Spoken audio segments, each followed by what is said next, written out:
Are we back? I think we're back. We're so back.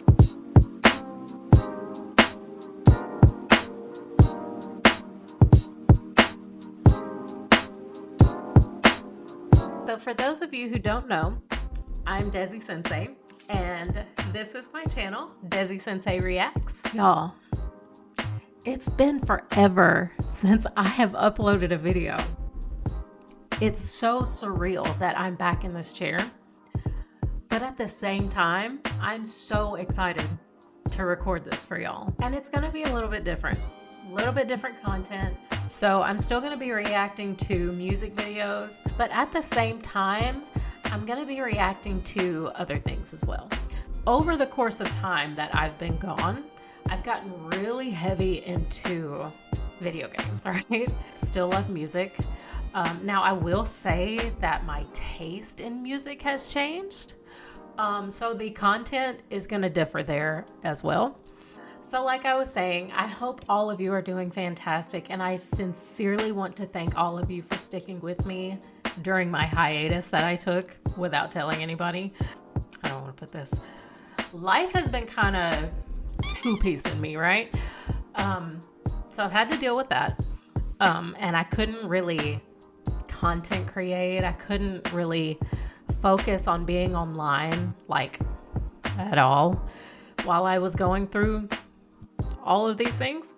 So now that I'm kind of back in a place where my headspace is clear, I have some free time, I'm ready to jump back in. So I sincerely want to thank you all for sticking with me and not unsubscribing, because I wouldn't have blamed you if you had. So let's get into it. So today I want to talk to you all about my top 5 video games that I have played recently. And I know we just talked about how the new content is going to be video games and whatnot.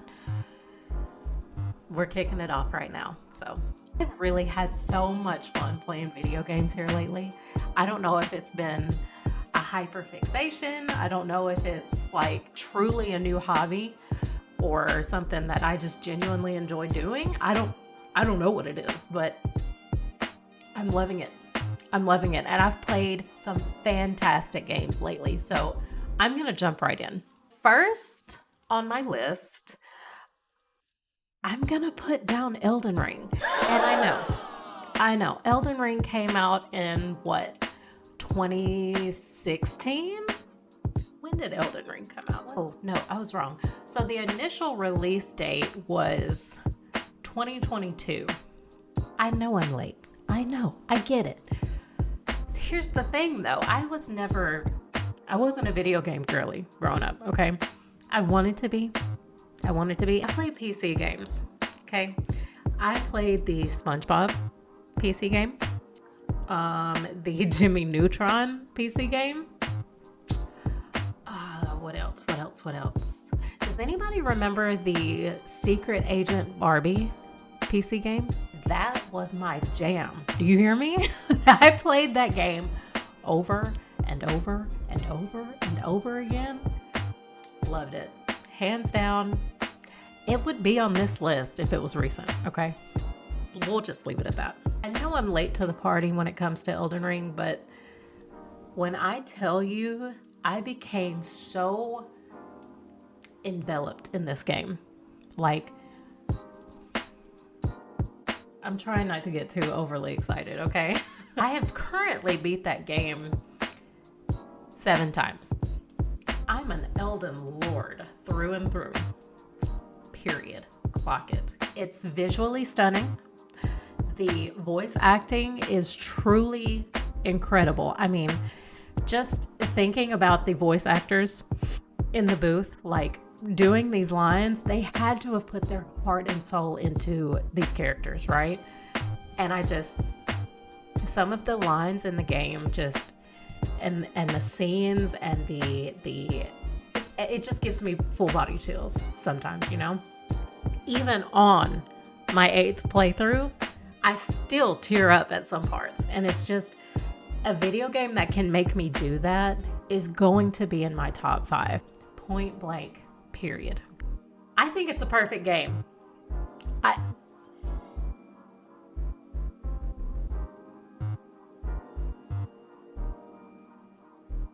Just my opinion. Spoiler warning. Some of my favorite boss fights in that game is obviously General Radahn. He's hands down my favorite character in that game, much less my favorite boss fight. Now that does not go for the DLC. The Shadow of the Erdtree DLC, when you have to fight Promised Consort Radahn, that fight. I cheesed that fight. I'm being perfectly honest. I'm not afraid to say it. I'm not afraid to admit it. I cheesed him, okay? Whatever. So if you cheesed Promised Consort Radahn, I'm right there with you. Don't feel ashamed. A lot of us had to do it. It's a really hard boss fight. That's my soapbox for the day. Next on my list, I'm gonna have to go with Ghost of Tsushima. Or as I like to call it, Ghost of Sushi, because Tsushima has a really hard time coming out of my mouth for some reason. So I call it Ghost of Sushi. When I tell you, I started this game when I first started streaming on Twitch, okay? And that's another platform that I've taken a hiatus on. We won't go there. We're not gonna go there today. When I took my break from streaming, from social media, not really social media, but from being online, having an online presence, when I took a break from that, I stopped playing that game. I kind of forgot all about it. Don't get me wrong, I was loving the game. It was beautiful. I had no complaints about it. But it was just one of those things that I just kind of dropped at the time and didn't pick back up. Don't know why. Can't explain it. Don't have an excuse. So it got put on the back burner for a couple of years. I'm not gonna lie. But this year, I finished it. Cried. Like hard tears, crying. Like just thinking about it, I've got chills on my body right now. That game was so phenomenal. I was so excited when Ghost of Yotei was announced. Like, I was a little nervous because Sushi was so peak, for lack of a better word, but it's like its own separate game. You know, they did not touch Sushi at all when they came out with Yotei. It's its own separate game, and I'm not gonna give any spoilers because Yotei is fairly recent, fairly new. As far as Sushi goes, I absolutely love what they did with Jin's story. I love the combat. Again, another visually stunning game. It's another one that has such great replayability that I'm already ready to play it again. And that's even with me playing Ghost of Yotei now. Again, the voice acting. I'm like putty in your hands when it comes to good voice acting. So, if you haven't played Ghost of Tsushima, if you haven't played that game yet, I seriously recommend you play that game. It's so beautiful. There are sad moments, there are happy moments, there are sweet moments, there are angry moments. It's just, what's that meme that everybody does now? Cinema. And Yotei comes behind it and really revs that aspect up. Like, the cinematic part of Ghost of Yotei, probably one of the best parts of that game. But that's another story for a different video. So next on my list, number 3, The Beast. Just came out this year. Highly anticipated on my list. If you know me at all, anybody that knows me knows that Dying Light was pretty much my first video game that I played on console. So Dying Light is always going to have a special place in my heart. Always. So when Dying Light 2 came out, I was super excited. Now, backtrack a little bit. The DLC for Dying Light came out. Was very excited, played that, loved it. Then Dying Light 2 came out. I did love that game. However, I didn't love it as much as the first one just because it's a totally different character, totally different place. And with Dying Light, I had grown so attached to Kyle Crane and the city of Haran, and I had grown so attached to everybody. And so in Dying Light 2, everything was like totally different. That was most likely the point. So it took a little bit of getting used to for me, but I did end up loving it. When the Beast came out, or when it was announced, and they said that Kyle Crane was coming back, I yelled. I screamed. I jumped for joy, okay? I don't think y'all understand how much I love this game and this franchise as a whole. I got the Beast day one. As soon as it dropped, it was in my cart.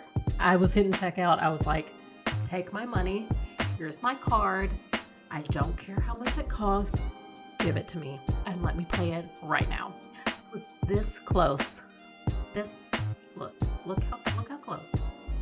That close to taking time off so I could play it. This swell of emotion that I felt hearing his voice again, I can't describe that to you. I can't describe that feeling to you at all. It was like hearing somebody's voice that you've missed for so long. And it's like you finally hear it and you want to cry. You want to cry. Love Kyle Crane bad. Always will. Okay. So with this game came a lot of updates, obviously. So the premise of this game was the fact that what we thought happened to Kyle Crane at the end of the Dying Light DLC didn't actually happen. So we thought he was, but he wasn't. And this is spoilers, obviously. So if you don't want to know any of this, please skip ahead or click off of this video now. I implore you, because I'm going into heavy spoilers here. So apparently Kyle Crane lived several years in the woods, okay, as a volatile. Hold up.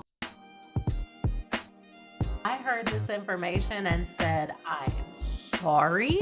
I beg your pardon. He was a what? Yeah, a whole volatile. Ended up getting captured. Okay? Captured.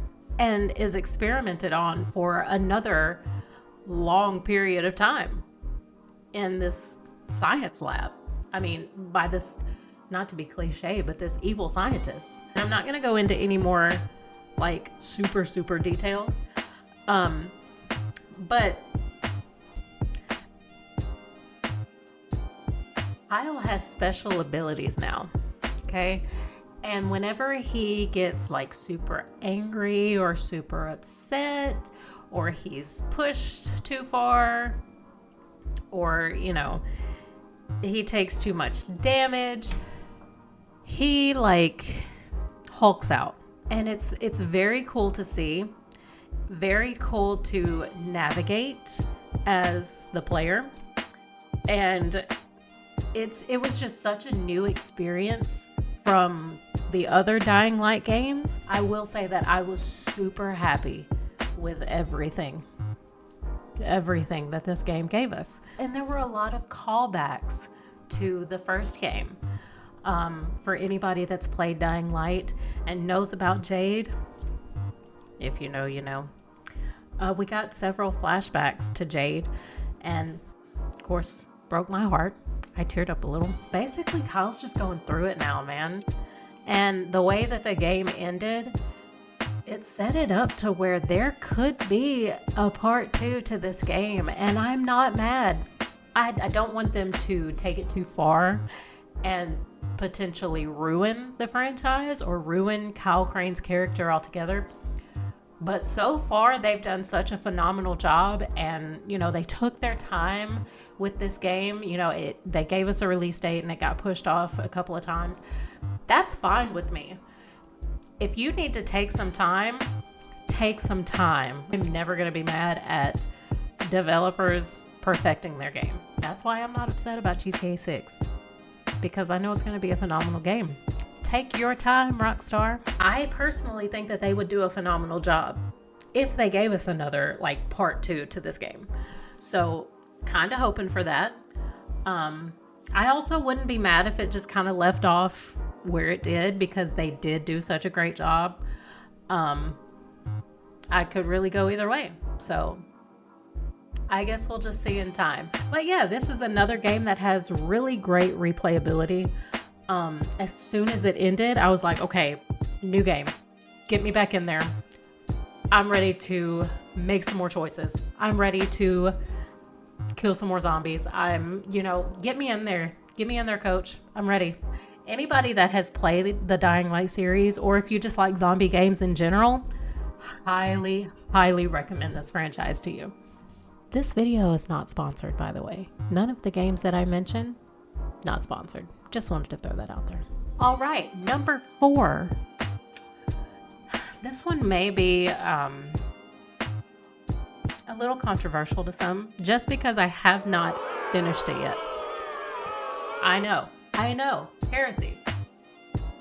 But so far, this game has been so right up there with Elden Ring for me. It's Dark Souls 3. Okay? Very different from Elden Ring. It was the second Souls-like game that I played. I guess this is a Souls game, but Elden Ring was a Souls-like. The second Souls game that I played, and it was very different from Elden Ring. The mechanics were pretty much the same, but as far as movement and when to dodge, timing your swings, and all of that good stuff, that was a little bit different. So it took me a minute to get used to. But the story, my God, the story. And the Firekeeper, best maiden. Okay? Best maiden. Melinahu.